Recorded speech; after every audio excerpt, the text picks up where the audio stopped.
É um cara realmente fora de série. Mas está aqui o nosso Breno Altman, nosso treinador aqui.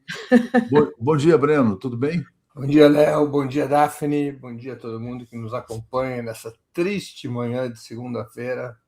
Nem tão triste. A realidade às vezes não é tão triste, não, Breno. Assim, quer dizer, quando você tem um time de 82 e perde, é triste. É uma tragédia nacional. Agora, quando você tem um time ruim e perde, é voltar para a realidade também, né? A realidade é triste, esse é o problema. Mas o impacto, eu lembro do que foi a derrota em 82. Aquilo foi uma tragédia Sim, nacional. é Essa verdade. aí eu acho que faz a gente pensar, né? Não, eu acho. Veja, eu até, logo depois do jogo, fiz uma postagem sobre isso.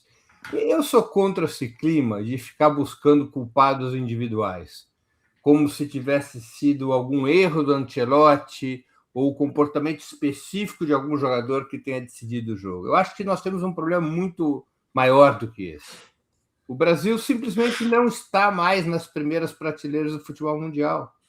A realidade é que o Brasil decaiu estruturalmente. Nós não produzimos mais craques na mesma quantidade, nós perdemos o padrão de jogo, não existe mais um padrão brasileiro de futebol. Há problemas estruturais de toda sorte no futebol brasileiro, que virou um grande negócio, mas virou um negócio no qual a qualidade vai se dissipando. Então, você tem razão no que você estava colocando, ou seja, a nossa expectativa é sempre muito elevada e ela é irreal. Ela é irreal. Claro que houve problemas no jogo, a começar não pelos problemas táticos ou técnicos, a começar pela intensidade. Quem assistiu em seguida Inglaterra e México, e eu assisti, vejam o empenho do México para tentar reverter o jogo, o resultado contra a Inglaterra. O México ocupou o meio-campo inglês. O México pressionou o tempo todo, com sangue, com uma garra, com um empenho, com uma intensidade, que nós não vimos na seleção brasileira em nenhum momento do jogo contra a Noruega. O Brasil parecia que estava treinando contra a Noruega. O Brasil jogou numa baixíssima intensidade. Não apenas a linha de marcação estava muito baixa, deixando que a Noruega dominasse o jogo, dominasse a bola, tivesse domínio de bola de uma maneira extravagante. Foi o pior domínio de bola da história da medição, desde 1966. Jamais o Brasil ficou com 35% da posse de bola num jogo. A Noruega ficou com 65%, 66% da posse de bola. Muitos vão dizer, não, mas era um toque de bola, um domínio de bola improdutivo, porque era rodar a bola sem criar jogadas de ataque. Não importa, isso representa um dado. O Brasil simplesmente não mordia para pegar a bola. O Brasil marcava frouxo, não marcava com intensidade, não tentava interromper o jogo da Noruega em nenhum momento. Né? Embora você tenha tido uma série de problemas também táticos em relação às substituições, a gente pode aqui elencar um monte, o impressionante é a falta de intensidade. Diz a lenda, Daphne e Léo, diz a lenda que em 1950, o Uruguai, quando vai entrar contra o Brasil, era um jogo absolutamente assimétrico. O Brasil foi campeão de véspera em 1950. Os jornais já estavam impressos. A capa dos jornais já estavam impressas. Brasil campeão. Diz que quando o time uruguaio foi entrar em campo, o Obdúlio Varela, que era o capitão do time, juntou todos os jogadores por uma preleção. Ele tinha muita autoridade, muita liderança sobre os jogadores, e ele disse uma única frase: a la muerte. Ou seja, era vencer ou morrer. Aliás, foi a Esse manchete que eu dei espírito. na véspera, Bruno. O Bruno Guimarães dizia isso: estamos prontos para morrer, mas a gente não viu isso em campo, né? A começar por ele, né? O Mas jogo de eu acho baixíssima pesado, né? Porque ele foi o grande intensidade. jogador da Copa, né? Eu acho que assim, foi um erro colocarem ele para bater. E eu concordo totalmente com o Alvarilma, né? Eu não acho que assim a culpa é do Ancelotti, a culpa é de quem escolheu o Ancelotti. Se queria um técnico europeu, colocasse o técnico do Palmeiras, que está na realidade do Brasil e ganha tudo, né? Mas eu acho que sabe, Léo, eu acho que para enfrentar um problema estrutural, a gente não pode pensar apenas no técnico ou apenas nos jogadores. O problema estrutural, o futebol brasileiro tem que ser reconstruído. O Brasil virou a Itália do Sul. Tem muita gente que fala da Lei Pelé também, né? O problema de você ter. Os clubes perderam muito poder em relação aos jogadores que saem muito Tem cedo. uma medida para resolver isso, mas tem que aceitar que o Brasil, durante mais uma boa temporada, vai ficar sem título. É. A medida é: só são convocados para a seleção os jogadores que jogam no Brasil. Isso eu sou totalmente a favor. Quer jogar pela seleção, fica no Brasil. Isso significa aceitar que o Brasil, por um tempo, continuará ali na segunda, terceira ou quarta prateleira do futebol mundial, até que se reorganize a estrutura do futebol. Porque na hora que você fizer isso, estão proibidos, só jogarão na seleção jogadores que estiverem jogando no Brasil, que estiverem jogando por times brasileiros. Você vai ter uma queda da qualidade média da seleção, num primeiro momento, uma queda séria, mas estruturalmente você começa a mudar o futebol, porque o jogador, a família do jogador, vai pensar 1000 vezes antes dele ir para o exterior com 18 anos, porque ele vai perder a vitrine da seleção brasileira. Exatamente, até para criar uma identificação, né? Não sei se você viu isso, Daphne, vários jogadores assim, se eu encontrasse no shopping center, eu não saberia quem é. Tem jogadores da seleção. Gente, tem jogadores da seleção que nunca vestiram a camisa de um clube brasileiro. Exatamente. Bom, aí alguém vai dizer: o Messi também não, nunca jogou para um clube argentino. É verdade. Por isso que o Messi é a figura central na lógica europeia para enaltecer seus próprios campeonatos em detrimento da América do Sul. Entendeu? Agora, eu acho essa uma mudança cujos efeitos de curto prazo seriam péssimos, porque realmente a qualidade da seleção vai cair ainda mais num primeiro momento. Mas a médio e longo prazo haveria uma reestruturação do futebol brasileiro. Uma reestruturação da relação dos jogadores com a torcida, uma reestruturação do comprometimento dos jogadores com a seleção brasileira. Muda tudo a médio e longo prazo. A curto prazo, cai a qualidade. Só ler aqui alguns comentários, Daphne, para não deixar pendurado aqui para você. Tá aqui, ó. Francisco Cruz, a pergunta não é se Ney jogou mal, a pergunta é até quando a seleção continuará refém do eterno menino Ney, né? Carlos Henriques, assisto com atraso, sou PT, sou Lula desde 79, concordo com o Alex sobre votos de analfabeto e a relação que ele fez com o uso do celular, né? Eletra está dizendo, bom dia, comunidade, o Alex esquece que as nuvens se movem, também a avaliação do povo sobre os governantes, né? ANAR, indivíduos não alfabetizados possuem uma compreensão crítica e profunda da sua própria realidade do mundo, e por isso tem toda a capacidade de voto. Walter Moraes, o bolsonarismo é arrogante e ignorante. Neymar é arrogante e ignorante, portanto, Neymar é bolsonarista, né? Deucele, quero me associar aos elegantes argumentos do Léo e Mário acerca do voto dos analfabetos, né? É isso. Daphne, está com você. Bom dia para vocês, boa semana. Valeu, Breno. Abraço para você também. Valeu, Léo. Tchau, tchau. Só continuando, Breno, essa questão do Ancelotti, né? Mas, assim, você acha que... Você falou, não quero encontrar culpados, enfim, é toda uma estrutura, mas o fato dele ser um técnico europeu que gosta de jogar na retranca, eu acho que influiu também, né? O Brasil tem... Eu achava que o Brasil tinha que jogar para frente, eu não sei. Olha, veja, esse padrão europeu do futebol brasileiro, especialmente na seleção, vem sendo adotado há muito tempo já. Isso não é uma invenção do Ancelotti. Isso já é um longo processo. É um longo processo. O Brasil perder o seu padrão de jogo é um processo tão longo, Daphne, que hoje você já não tem, e já não tem há muito tempo, jogadores de meio campo. Não tem. E por que você não tem mais jogadores de meio campo? Porque a maneira como a seleção joga, mais do que os clubes, vai induzindo, ao longo do tempo, como que o futebol se relaciona com as crianças. Então, quando você passa a ter um time que, por exemplo, já há muitos anos, joga com base na transição direta, que é aquele jogo de contra-ataque em velocidade pelas pontas, sem criação do meio-campo. O Brasil passou a dar muita importância para o 9 e para o 5, para o volante defensivo, para o meio defensivo e para o centroavante, para o matador. Às vezes para o 11, quando surge o Neymar. Agora para o 7, quando surge o Vinícius Júnior. O Neymar foi a última grande estrela do padrão brasileiro de jogar. A última. Não é?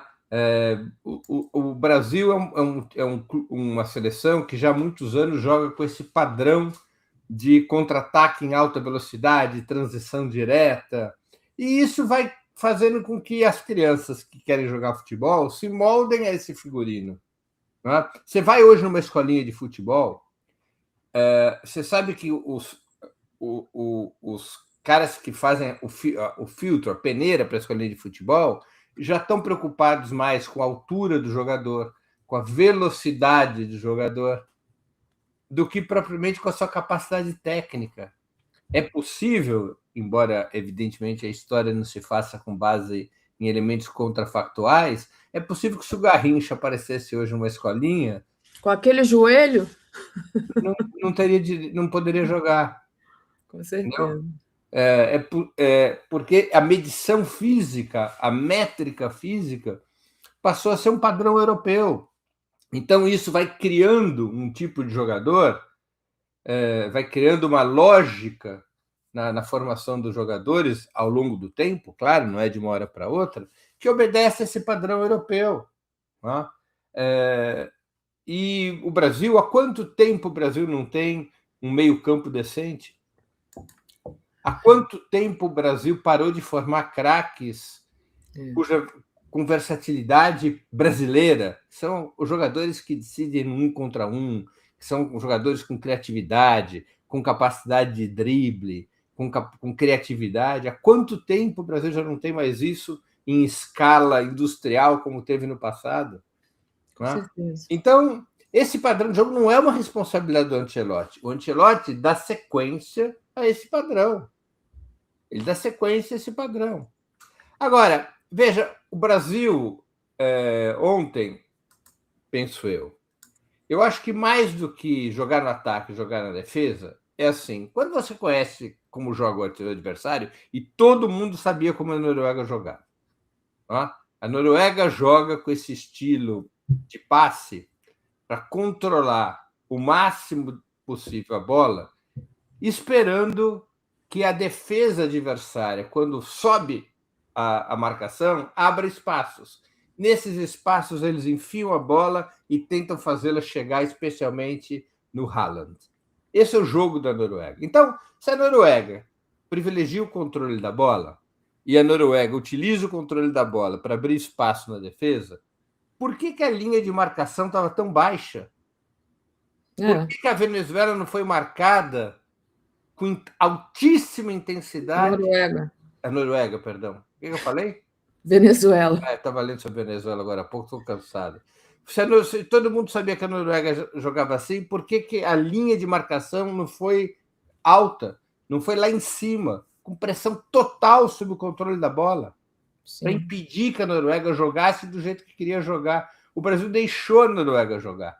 Por quê? Porque o Ancelotti bolou um sistema que deu errado, que era, vamos compactar lá atrás, porque a Noruega vai errar. Quando a Noruega errar, a gente, no contra-ataque, marca. Então, ele fez com que a marcação do Brasil tivesse uma linha baixa.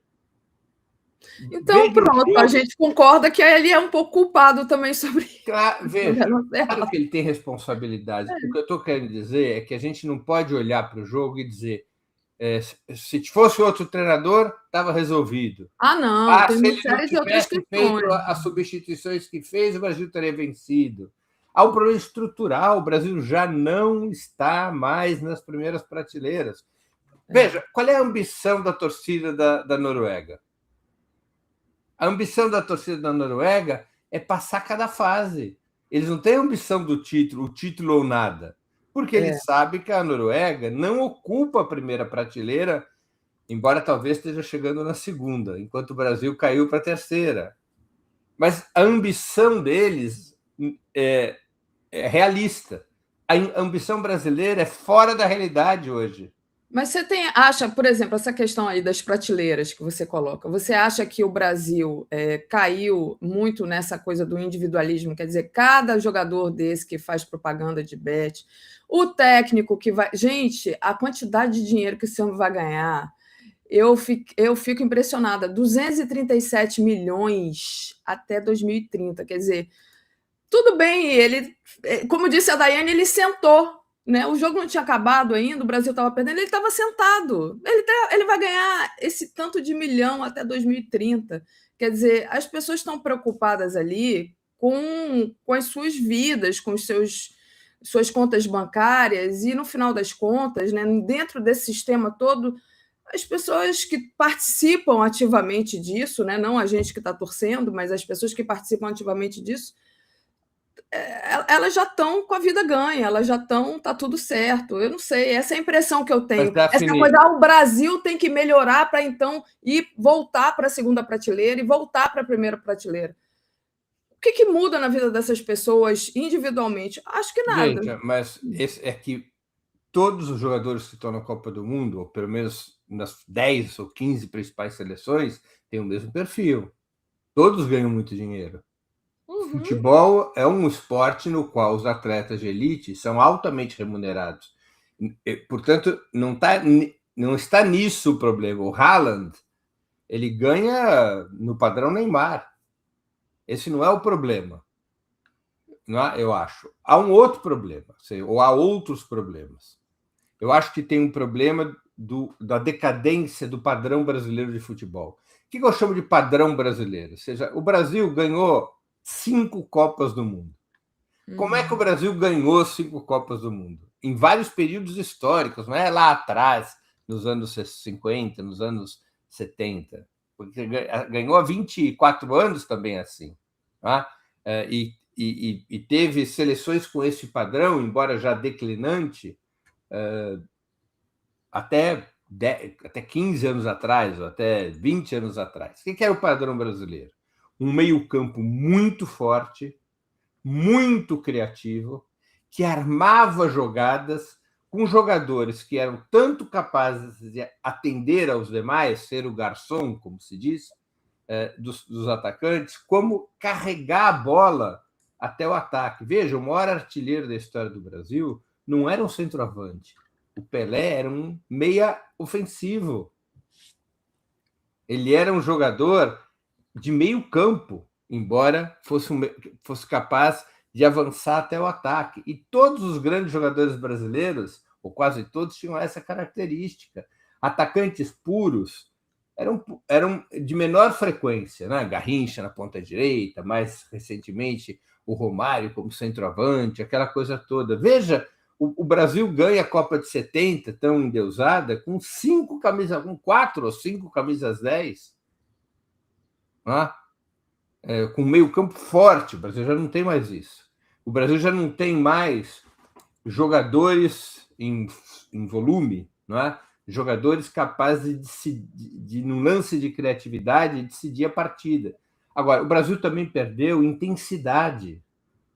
Aí sim, por que perde intensidade? Porque o vínculo desses jogadores com o Brasil é cada vez menor. Porque eles saem do Brasil muito jovens.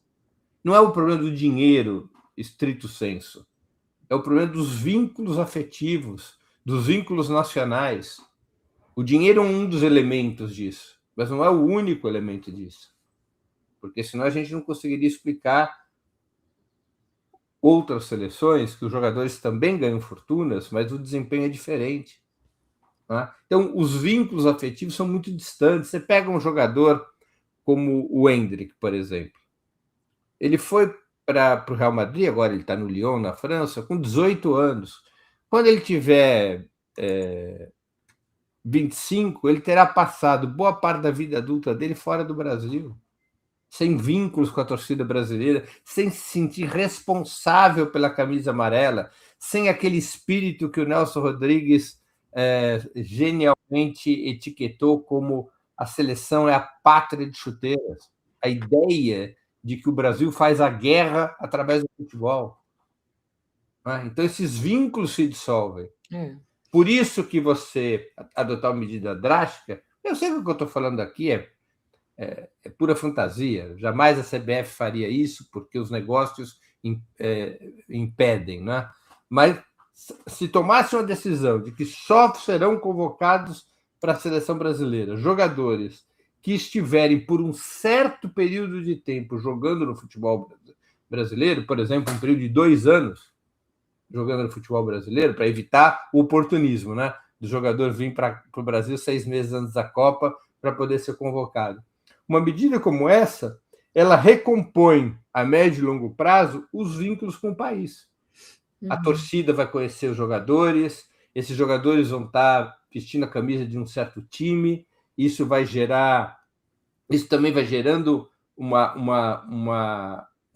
outra cultura nos estádios, isso vai gerando uma outra cultura entre os jogadores, a médio e longo prazo. Né? Então, o Brasil é esse o problema central. Foram cometidos erros ontem? Puta, claro, assim, claro que também, assim, a gente não tem que tomar certos cuidados, né? O Ancelotti cometeu erros, mas o material humano à disposição dele não era lá grande coisa. O Brasil estava com um problema no jogo. Ele tinha que fazer alguma coisa, não é? Ele tenta tornar o time mais ofensivo. Quando ele substitui, lá no início do segundo tempo, ele substitui o Matheus Cunha pelo Endrick. Ele tentou dar frescor, o jogador que estava descansado, um jogador mais criativo que o Matheus Cunha, um jogador mais rápido e mais com mais apetite que o Matheus Cunha naquela altura do jogo. Não é uma substituição errada, é a substituição, aliás, talvez tenha sido essa a lógica do Ancelotti, era a substituição que o povo queria, botar Endrick no campo. Eu nunca achei o Endrick é um bom jogador, pode até virar um craque, mas ele erra muito, errou em todas as... Ele não foi bem em nenhuma das vezes que ele entrou. Nos jogos anteriores ele também entrou no meio da partida, e ontem também não foi bem, perdeu um gol, e um jogador do nível dele não pode perder, né? Aí ele faz uma outra substituição, essa sim incompreensível, porque ele botou o Endrick no lugar do Matheus Cunha, tá certo? O Endrick foi jogar ali no meio, um falso 9, foi jogar ali no meio do ataque. Em seguida, ele tira o Bruno Guimarães, ele coloca o Danilo Santos no meio-campo e ele tira o Ryan e coloca o Neymar. Na hora que ele coloca o Neymar, ele teve que mudar o Endrick para a direita, porque o Neymar não joga pela direita. O Neymar não joga pela direita. Então o time ficou esquisito.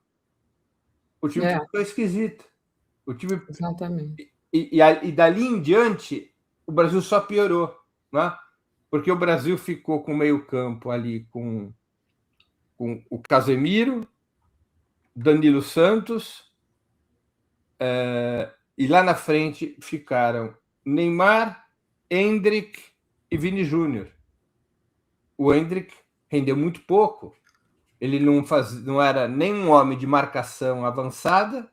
Aliás, no gol num dos gols do Haaland, a primeira marcação foi do Endrick, muito mal feita, depois foi do Danilo, e o Danilo também não dá conta. Tá? Ali o jogo ficou esquisito. Tá? Vamos lá. Então, ele comete erros táticos. Os comentaristas profissionais de futebol estão elucidando esses erros para tudo que é lado. Né?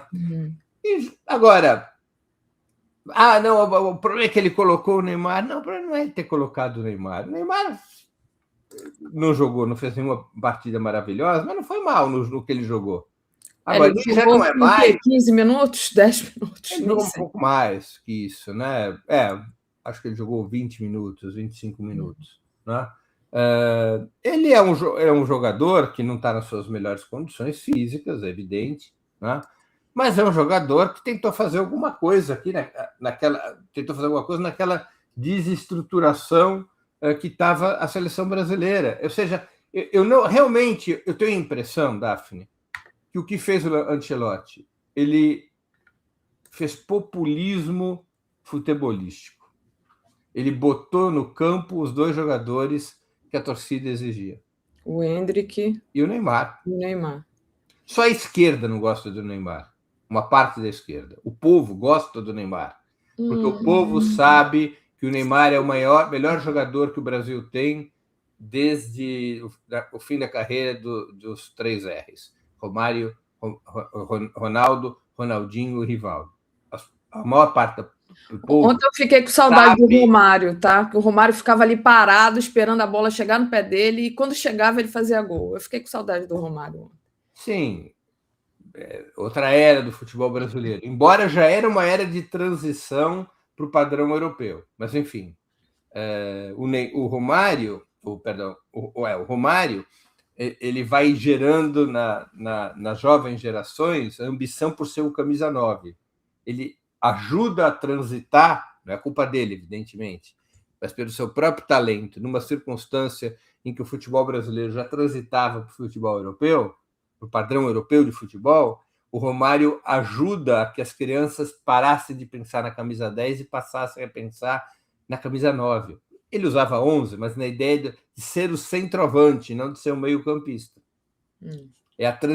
As crianças antes queriam ser Pelé, queriam ser Gerson, queriam ser Rivelino, queriam ser Falcão, queriam ser Zico. Com o Romário, elas passam a querer ser o centroavante. Já era um sinal, um sintoma da mudança do padrão brasileiro de futebol para o padrão europeu, não é? Mas, assim, eu acho que, voltando, o Ancelotti fez isso, ele quis agradar a torcida. Ele quis, esse time não vai bem, pelo menos eu vou fazer gestos que reduzam a pressão da torcida sobre ele redima, pode crer. Então ele colocou, eu não consigo entender por que você coloca o Endrick no meio para minutos depois tirar o Endrick para colocar o Neymar e jogar o Endrick para a direita, onde o Endrick não joga. Bom, vamos lá. Deixa eu ler aqui um pouco dos comentários. Obrigada aqui a Jarlindos por ter renovado. O Ancelotti se vingou no Brasil da não classificação da Itália. Acho que aí também não, né? Ele queria que o Brasil ganhasse. A Fernanda Rodrigues, obrigada. Por que não escalou o Luiz Henrique? Eu nem sei direito quem é Luiz Henrique. Luiz Henrique é um ponta-direita do Botafogo. Ele poderia ter entrado no lugar do Ryan. Faria mais sentido, né? No lugar do Ryan, faria mais sentido, ao invés de ter colocado. Se ele quisesse, assim, ele tinha que ter escolhido se ele queria colocar o Endrick ou o Neymar. Ele quis colocar os dois. Fazia mais sentido ele ter substituído o Ryan pelo Luiz Henrique. O Ryan estava rendendo muito pouco, aliás, rendeu muito pouco a Copa inteira. Colocar o Luiz Henrique no lugar do Ryan para cumprir a mesma função pela direita. E trocar o Matheus Cunha pelo Neymar. Aí faz sentido, ele mantém o mesmo esquema tático. Endrick mais Neymar é que não funcionava. Não era possível os dois, a não ser que ele substituísse o Vini Júnior pelo Neymar. Ou que ele jogasse num 4-2 clássico e tirasse alguém do meio campo para colocar o Neymar. E aí subisse uma linha de ataques que fosse Luiz Henrique, Endrick, Neymar e Vini Júnior. Pelo meio, Endrick e Neymar. Né? Aí um 4-2-4 super ofensivo, que podia ter sido uma saída. O problema é que o Brasil toma o primeiro gol já muito perto do final do jogo. Ali no final do jogo, quando você toma um gol, acho que o Brasil tomou o gol aos 85 minutos, né, da partida, aos 40 minutos do segundo tempo. O Brasil toma o primeiro gol, aquele gol de cabeça do Haaland, que é um gol genial, né? É de levantar e aplaudir. A gente chora porque é contra o Brasil, mas é levantar e aplaudir. Quando você toma um gol aos 85 minutos, aos 40 minutos do segundo tempo, não tem mais esquema tático que vai te salvar. Você precisa... É na intensidade, é na correria, é na dedicação, é no coração que você vai tentar resolver o jogo, numa jogada individual. Então, é por isso que é importante ter um jogador como o Neymar, ou como o Vini Júnior, ou como o Endrick, jogadores que são capazes de resolver o jogo. Né? Você precisa ter isso. Essa ideia de jogo coletivo é correta no futebol, mas o jogo coletivo precisa ter quem resolva a partida. Mas vamos lá. Deixa eu terminar de ler aqui para a gente aproveitar ainda nosso tempo, que eu ainda quero falar de mais um assunto aqui com você, antes de entrar É sobre política também, mas antes de entrar na política brasileira. Onde é que eu estou? Estou aqui. Então, a Maria Lúcia disse que hoje, infelizmente, as crianças querem ser o Neymar. Aliás, é um péssimo exemplo de pessoa. E o Marcelo Quintão, voto dos analfabetos foi uma conquista social promovida pela Constituição de 88, deve ser garantida. Concordo com você, Marcelo. O Francisco, a pergunta não é se o Neymar jogou mal, a pergunta é até quando a seleção continuará refém do eterno menino Ney, mesmo quando sua entrada piora o time. O Carlos Henrique, estou assistindo com atraso, sou PT, sou Lula desde 79, concordo com o Alex sobre o voto analfabeto e a relação que ele faz com o celular. Assim, a extrema-direita cresceu no Bahia. Gente, eu discordo completamente, mas a gente não vai entrar aqui nessa questão. E a Vlahilma diz, só queria um técnico europeu colocasse o técnico do Palmeiras. Se queria, né? Desculpa aqui, a Vlahilma li errado. Mas vamos lá. Queria saber, Breno, como é que você viu a questão do Trump, a tentativa do Trump de roubar a Copa, né? Ele depois se vangloriou da própria trapaça e, enfim, foi ali quando ele interferiu no caso do Bologun. Ele até publicou um vídeo se vangloriando. Então, queria saber como é que você viu isso. A UEFA, a União da Associação Europeia de Futebol, foi ali contra a FIFA depois da decisão de permitir que esse atacante, Folarin Balogun, que tomou um cartão, né, voltasse a jogar. Como é que você viu essa interferência do Trump e o que isso significa, né, para a Copa do Mundo, para o esporte, enfim? Não, uma desgraça, né? A FIFA está de joelhos, né? A FIFA aceitou as medidas adotadas pelo governo norte-americano contra a seleção do Irã, retirando da seleção do Irã igualdade de condições frente às outras seleções, obrigando a seleção do Irã a chegar no dia do jogo, a sair logo em seguida, né? E o Infantino deu uma entrevista coletiva dizendo não é tudo que a gente consegue, às vezes é possível, às vezes não é possível. Vou te dizer uma coisa, na era do corrupto João Avelange, jamais aconteceria isso. O João Avelange não se comportaria dessa maneira como o Infantino se comportou. O João Avelange sabia o que significava futebol no mundo e nesta lógica não cederia, acho eu. Contrafactual, é verdade, mas nessa lógica não cederia. É um horror, um horror. É um horror. Não é só esse horror. Vamos olhar para o jogo Argentina. Vários, né? Vamos olhar para o jogo Argentina e Cabo Verde, como a Argentina foi beneficiada pela arbitragem. A Argentina vem sendo beneficiada pela arbitragem nessa Copa. Por quê? Porque o Messi é a grande estrela do negócio. Ele, num outro patamar também, Cristiano Ronaldo. Mas um conjunto de problemas que tem que ser bem investigado. Né? Tem que ser bem investigado. É um comportamento deplorável. Né? O papel do Infantino, o papel do presidente da FIFA, ele é garantir a autonomia absoluta do futebol. Né? Então, quando você vai escolher qual é o país sede de uma Copa do Mundo, uma das pré-condições é garantir que o governo desse país sede não interfira na competição e que acate todas as condições impostas pela FIFA. Aqui no Brasil mesmo, em 2014, o governo brasileiro, então presidido por Dilma Rousseff, se viu obrigado a aprovar uma lei antiterrorismo que era absurda e que poderia beneficiar a direita ao longo do tempo. Porque a FIFA exigia uma lei desse tipo para que a Copa fosse no Brasil. Tá? Nos Estados Unidos, o Trump pintou e o Trump bordou em relação à Copa do Mundo, né? Ao ponto de se sentir na liberdade de ligar para o presidente da FIFA e pedir para retirar o cartão vermelho de um jogador da seleção norte-americana. Como disse os próprios europeus, né, é um precedente que coloca em risco a credibilidade das competições. Agora ele é o dono da bola, né? Ele é o dono do campo, ele é o dono da bola, ele tem que ser do jeito que ele quer. Muito complicado isso mesmo, né? E, Breno, queria mudar um pouco o rumo dessa prosa e falar, porque quando o Brasil perdeu ontem, eu falei assim, bom, gente, agora a gente tem que começar a pensar em eleição, né? Acabou a Copa, o Brasil agora é eleição. Queria colocar o pior, aqui... já tem gente fazendo meme de que o pior erro do presidente Lula é que durante suas gestões jamais o Brasil foi campeão do mundo. Isso é ruim. Então, eu aproveito e te pergunto, né?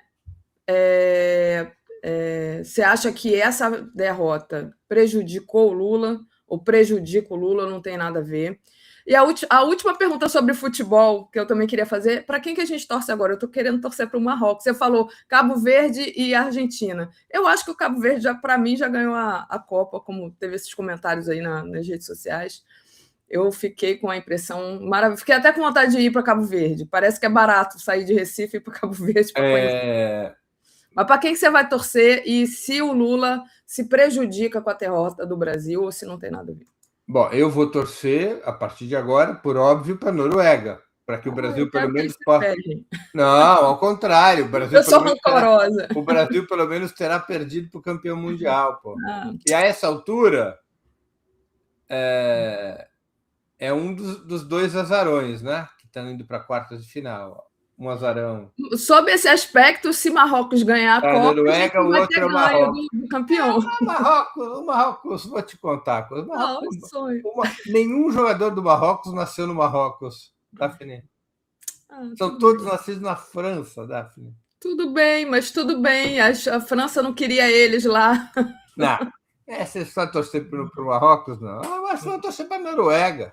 Não sei, eu preciso pensar ainda. Vamos. Não pensei, a Cláudia vai torcer para a Colômbia. Não pensei ainda nisso. Pode ser a Colômbia, vamos ver, né? Vamos ver. Agora, vamos lá. Lula se prejudica. Agora, eu não acho que vai afetar de uma maneira que vai afetar a eleição. Isso aqui nunca afetou. Já aconteceu derrotas do Brasil em 2006 e o Lula foi reeleito. Aconteceu em 2010, a Dilma foi eleita. Aconteceu a tragédia de 2014, a Dilma foi reeleita. Né? Não vejo nenhuma consequência sobre a política. Veja, eu tenho uma certa aversão a essa tese de que tudo é política. Eu tenho uma aversão a isso. É claro que existe a política do futebol fora das quatro linhas, evidente. Agora, o jogo é o jogo. Né? O jogo é o jogo. E o povo sabe discernir isso. Já deu muitas provas de que sabe discernir isso. Ou seja, é um momento de baixíssimo impacto sobre a vida política do país, pelo menos nos últimos 30 anos. Baixo impacto. Né? Veja, o que afetou a derrota de 98 na reeleição do Fernando Henrique, né? Do Fernando Henrique, que venceu no primeiro turno contra o Lula em 98? Nada. Não? Nada. O Brasil foi campeão do mundo em 2002, o presidente era o Fernando Henrique. Isso ajudou o Serra, que foi candidato contra o Lula? Nada. Então, não. Isso aqui eu acho que a gente pode tirar do caminho esses fantasmas. Certo. Não tem... nós estamos falando mesmo de futebol. Vamos lá. Mandar um beijo aqui para o meu amigo André Barros. Torço contra o futebol europeu a favor do futebol africano e latino-americano, ele disse. E a Maria Lúcia... E hoje, infelizmente... não, da Maria Lúcia eu já tinha lido aqui. Obrigada, Maria Lúcia. Mas eu perdi um superchat aqui que eu não... achei. Da Andréia Matos. Beijo para a Andréia, minha querida. O Marrocos oprime o Saara. Bem lembrado, é verdade. Obrigada aqui pela informação, Andréia. Beijo para você. E aí, queria falar da campanha rapidamente, depois a gente vai falar de São Paulo, né? né? Então, agora começou a pré-campanha. Lula promove mudanças no Planalto para reforçar a pré-campanha. Reorganização da equipe do Planalto busca fortalecer a pré-campanha de Lula com foco em redes sociais e comunicação a 3 meses da eleição.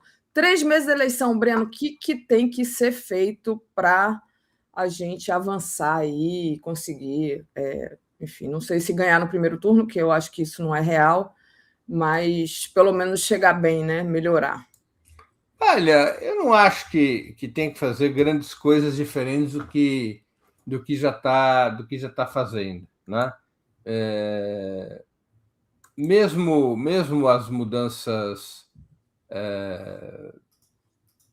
que foram feitas nesse momento em relação ao Ricardo Stuckert, junto com a Nicole Briones, assumir as redes sociais do presidente, a movimentação ali na SECOM, que transferindo assessores da SECOM para a campanha, são todas mudanças laterais, não são mudanças fundamentais em relação à linha de campanha. O presidente Lula tem uma dupla linha de campanha, duas linhas que se combinam, e eu acho que é esse o caminho. Quais são qual é a dupla linha? Uma linha é a comparação com o governo Bolsonaro, mostrar o que o governo Lula fez comparado com o que fez as benfeitorias do governo Lula com as malfeitorias, com os erros e crimes do governo Bolsonaro. Então, essa é uma linha, a linha comparativa.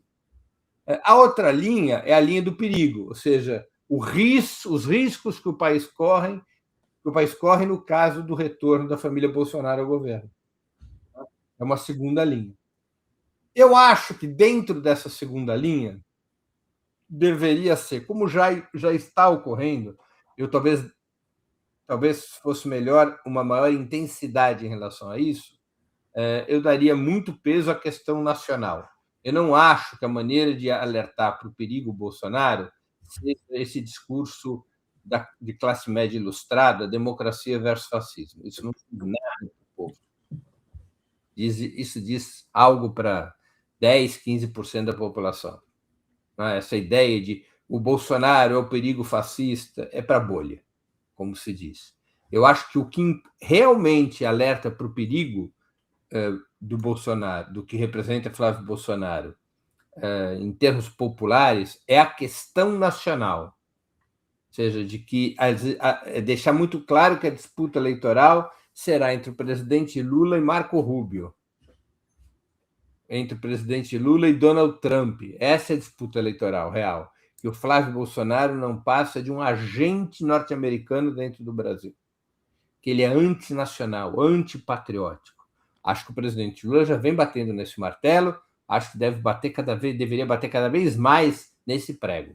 É a questão nacional e não a questão democrática que pode derrotar pode ajudar a derrotar o bolsonarismo. Eu sinto falta, mas talvez ainda não seja o momento, ou seja, há um certo cronograma na campanha, eu sinto falta de uma terceira linha de campanha. A primeira é a comparação. A segunda é o alerta vermelho sobre os perigos que o país corre se o bolsonarismo voltar. Uma terceira linha que é o que o presidente Lula vai fazer no quarto mandato? Qual é o programa desse quarto mandato?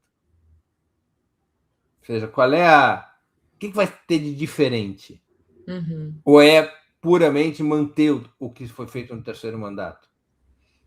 Então, esse tema do que vai ser o quarto mandato, ele é decisivo. Lembremos que a presidenta Dilma ganha as eleições de 2014 falando do que seria seu segundo mandato. O próprio slogan da campanha era muda mais. Verdade. Né? Então, eu sinto falta dessa terceira linha. Mas, no cronograma da campanha, talvez essa terceira linha apareça um pouco mais adiante. O PT, junto com os partidos aliados, está costurando sob a coordenação competentíssima do José Sérgio Gabrielli, está coordenando a elaboração, o PT está construindo, né? Está elaborando um programa para o quarto mandato. Né? Ainda não veio a público de maneira mais clara qual é esse programa, mas eu acho que essa é uma terceira linha de campanha muito importante. Né? Saber o que vai ser feito. Agora, Eu não tenho dúvidas de que o grande tema da campanha deveria ser defensores da pátria contra inimigos da nação. Uhum. Eu acho que essa é a marca de corte. Falando nisso, vamos lá nisso. Deixa eu só agradecer aqui os superchats, a querida Roseli. Estive em Cabo Verde em 2013, fiquei apaixonada, fui a trabalho, conheci 5 das 9 ilhas, natureza linda, povo muito carinhoso, música deliciosa. Vá, poxa, vou querer ir mesmo. A Felipe, a Corse. Breno, nunca tinha visto a entrevista da Raquel Charizard, deve ser Sherazade, né? Sei lá. Uhum. Vi pela primeira vez o seu canal. Você entrevistou ela, me apaixonei, e você também, hein? Acho que ela não vai ser feliz no PSD, disse aqui o Felipe. A Maria Lúcia Pereira, já li a da Maria Lúcia, toda hora aparece. Posso voltar para o tema futebol e comentar essa da Maria Lúcia? Uhum. Gente, assim, o Neymar é um cidadão de péssima qualidade. Não preciso me estender sobre isso. Agora, é normal que as crianças, até o presente ou até algum tempo atrás, quisessem ser o Neymar. Porque o Neymar foi o único super craque que o Brasil teve depois de 2010. Então, veja, a gente não pode querer, seria irreal, que as crianças adotem como critério para escolher seus ídolos o posicionamento político e ideológico dos atletas. Isso não acontece no Brasil, isso não acontece em nenhum canto do mundo. Uma criança, ela olha para o desempenho esportivo daquele que poderá ser seu ídolo. Né? Então, nós não podemos acreditar que os critérios político-ideológicos vão definir ídolos. Isso não acontece. Pelo menos não acontece em países capitalistas, como é o caso do Brasil. Em países socialistas, isso é diferente porque o enaltecimento dessas características de cidadania é muito maior. Né? Cuba, por exemplo, em relação aos seus ídolos esportivos, divulgava muito o posicionamento dos seus atletas, dava muito valor a isso. Nos capitalismos isso é irreal. Então é normal que as crianças teriam como ídolo quem, se não fosse o Neymar? Bom, eu não sei. O Danilo. Pô, Danilo é progressista. Danilo jogou na lateral direita ontem, né? Não estou falando do Danilo Santos, estou falando do Danilo Lima, que jogou pelo meu Santos Futebol Clube. Ele é um sujeito que é muito articulado, preparado, um homem de esquerda, mas não joga bola. Bom, ele não joga bola. Danilo é um jogador mediano. Eu queria que ele fosse um super craque, mas ele não é. Então as crianças vão ter como ídolo quem joga bola. Pelo menos eu acho que o Vini Júnior agora aponta como um grande astro para as crianças estão se identificando com ele. E ele, pelo menos, me parece assim, mais humano, sabe? Enfim, no trato, o Neymar é aquela pessoa que foi lá provocar. Eu tenho minhas dúvidas. Eu acho que o Vini Júnior, eu não quero ser injusto, mas eu acho que ele transforma, como outros muitos jogadores, a sua assessoria, o seu entorno transforma todos os temas em mercadoria, incluindo a luta antirracista. Tudo bem, mas eu ainda acho ele melhor do que o Neymar, quanto pessoa. Não conheço, mas assim, a imagem que ele passa para mim é uma pessoa menos ruim do que o Neymar. Vamos lá, mas eu vejo ele dando entrevista. Quando eu vejo o sujeito, depois de uma derrota de ontem, dar entrevistas com 2 brincos de diamante no ouvido, mostrando toda a sua riqueza pessoal, eu já fico em dúvida com isso. Não realmente poderia ser outro tipo de pessoa, mas é o que temos aí para substituir o Neymar. O meu ponto era esse. Mas vamos lá. Eu queria ainda tratar de 2 assuntos com você. A gente só tem 5 minutinhos ainda. Vamos trazer a sua programação. Um é justamente falando sobre tarifaço e tudo mais, né? Os empresários brasileiros estão aí temendo que o Flávio Bolsonaro atrapalhe uma audiência que vai acontecer hoje. É uma audiência pública promovida pelo Escritório de Representantes de Comércio nos Estados Unidos. Hoje e amanhã, eles estão preocupados com a possibilidade que essas manifestações que Flávio Bolsonaro e Paulo Figueiredo dificultem as negociações para reverter o tarifaço anunciado contra os produtos brasileiros. Então, queria saber desse impacto aí do que disse Flávio, até porque a gente estava falando, né, do que deve fazer Lula para avançar na campanha, né, que agora é eleição. Então, nesse cenário aí, essa questão do tarifaço e como é que se posiciona o Flávio Bolsonaro tá. E se der tempo, a gente fala rapidinho da corrida em São Paulo, né? O Tarcísio liderando com 46%, foi o que apontou o Datafolha na frente do Haddad.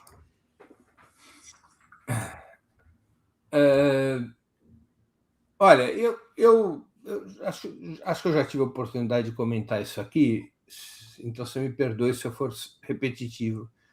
Eu acho que tem o risco de um jogo combinado entre o bolsonarismo e a Casa Branca, que é a Casa Branca recuar do tarifaço e atribuir esse recuo ao Flávio Bolsonaro. Eu acho que as chances de ter um jogo combinado são muito grandes. Do governo Trump suspender ao menos o tarifaço e dizer que, vencendo Flávio Bolsonaro, novas negociações serão realizadas. Então, devemos estar alertas para isso. Do ponto de vista eleitoral, isso pode ser um fato com alguma possibilidade positiva para Flávio Bolsonaro. Ora, isso não muda em nada o que o governo brasileiro está fazendo, articulando-se, inclusive, com empresários, para tentar derrubar essa possibilidade de aumento tarifário. O governo faz a sua parte. Agora, é possível que tenha um jogo combinado. E deve ser denunciado o jogo combinado. Deve ser denunciado o jogo combinado e deve se enaltecer, no caso de recuo norte-americano, da maneira que for possível, o peso do próprio governo nas negociações. Mas, para mim, está com cara, com cheiro de um jogo combinado. Perfeito. E o Flávio Bolsonaro reivindique esse triunfo como resultado da sua pressão. Perfeito. E para a gente finalizar aqui, rapidamente, é só agradecer ao perfil Multisserviços. O Brasil teve mais chances de gol que Noruega. Tivesse vencido, estaríamos aqui enaltecendo a mesma seleção. A isso chamamos analistas de placar. Gente, entre os quais eu não me incluo, porque quando o Brasil venceu nas outras partidas, eu critiquei do mesmo jeito. Então, me inclua fora dessa. Vamos lá. Para a gente finalizar, Tarcísio com 46% em São Paulo e o Haddad com 30%. Como é que você tem possibilidade ainda? Como é que você está vendo essa... Possibilidade, claro que há. Há um problema político que a direita inteira já se alinhou ao redor do Tarcísio. Isso projeta a antecipação do segundo turno para o primeiro. O que impede ainda a eleição de Tarcísio? Qual é o principal obstáculo para Tarcísio de Freitas ser vitorioso no primeiro turno, segundo essas pesquisas? A curiosa e surpreendente votação de 3 candidatos da chamada esquerda radical, que juntos têm 13% das preferências eleitorais. Se você somar o candidato do PCB, da UP e do PSTU, os 3 somados têm 13% dos votos. Se esses 13% dos votos correrem para Fernando Haddad, você vai ter a precipitação do segundo turno no primeiro turno. Só vai ter 2 candidatos. Aliás, é a primeira vez que nós temos somente 2 candidatos no primeiro turno de São Paulo de partidos com representação parlamentar. Os outros saíram na pista. Os 3 candidatos da chamada esquerda radical, eles não têm representação parlamentar. Então, há esse risco, a precipitação do primeiro turno, do segundo turno no primeiro turno. E isso é um problema, ou seja, a melhor coisa para o ex-ministro Fernando Haddad é levar a eleição para o segundo turno. Não é ruim o seu resultado, é melhor até do que eu esperava, para falar a verdade. O ponto de partida de Fernando Haddad nas eleições de 2026 é superior ao de 2022. O fato de 13% dos eleitores indicarem candidatos da esquerda radical pode significar um espaço de crescimento de Fernando Haddad. Fernando Haddad pode, pela lógica do voto útil, atrair esses eleitores da esquerda radical. Mas o que não define ter ou não segundo turno, né? Porque se o Tarcísio tem... Hoje ele teria 52% dos votos úteis. Ele está ali na linha de corte de vencer a eleição no primeiro turno. Se Fernando Haddad traz esses eleitores da esquerda radical, ele não diminui a votação do Tarcísio, né? Ele aumenta a sua própria, fica mais parelha a disputa, não é? Mas é necessário crescer sobre os votos de Tarcísio de Freitas. Eu vejo chances, a campanha ainda não começou, a tendência é que o ex-ministro Fernando Haddad possa desenvolver uma campanha mais articulada contra o presidente Lula, mas essa é uma luta difícil, como sempre soubemos, não é? O PT em São Paulo é a Noruega, e o Tarcísio de Freitas é a seleção brasileira. Formalmente, o Tarcísio deveria vencer, mas se o Brasil jogar como... Se o Fernando Haddad e o PT jogarem como a Noruega, pode derrotar o Tarcísio. Estou aqui usando a imagem futebolística, mas basicamente é claro que o Tarcísio de Freitas é o favorito. As pesquisas não estão trazendo nenhuma novidade. A novidade que me surpreende é esses 13% na esquerda radical, que não possuem nenhum aparato partidário, não possuem espaço de mídia, não possuem redes sociais gigantescas. Ou seja, é um sinal interessante a ser estudado. E no caso específico aqui de São Paulo, são duas mulheres, a candidata do PST é uma mulher, Vera Lúcia, a candidata da UP também é uma mulher, e o do PCB é um homem, né? Então não é nem o problema do voto feminino, porque a Samara Martins da UP tem aparecido em certas pesquisas presidenciais com 3% dos votos.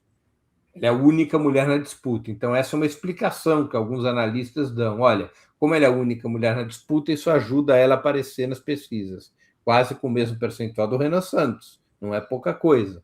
Tá? Veja o espaço de mídia, de redes que tem o Renan Santos, veja o espaço da Samara. No caso aqui de São Paulo, esse argumento não funciona, porque o candidato do PCB é um homem, e está ali com 4 ou 5 pontos percentuais, né? Então, é curioso isso, né? Pode demonstrar um cansaço, uma fadiga de material em relação ao PT. Pode ser que um setor do eleitorado já não esteja mais, um setor do eleitorado de esquerda já não veja mais o PT como uma alternativa e esteja buscando outras alternativas. Vamos lá, Breno. Essa semana, para a gente finalizar aqui rapidinho, Juliane Furno, na segunda, economista, Bruno Tortura, jornalista, na terça, Amaury Chamorro, que é estrategista político, na quarta, Frei Beto, na quinta, e Salem Nassar, na sexta, todos às 11. É isso? É isso, sempre às 11 da manhã, esse é o horário do programa, até finalizada a Copa do Mundo, né? A partir do dia 20 de julho, nós retornamos para o nosso horário tradicional das 19 horas. Mas, enquanto a bola estiver rolando ali no México, nos Estados Unidos e no Canadá, nós estamos mantendo o programa de manhã para não colidir com o gosto médio do brasileiro, que é assistir todos os jogos da Copa do Mundo. Entre esses brasileiros, eu mesmo, eu assisto quase todos os jogos da Copa do Mundo. Também. Obrigada, Breno. Bom dia para você. Valeu. Bom dia, Daphne. Boa semana para você e para toda a audiência. Valeu. Trazendo aqui Marcelo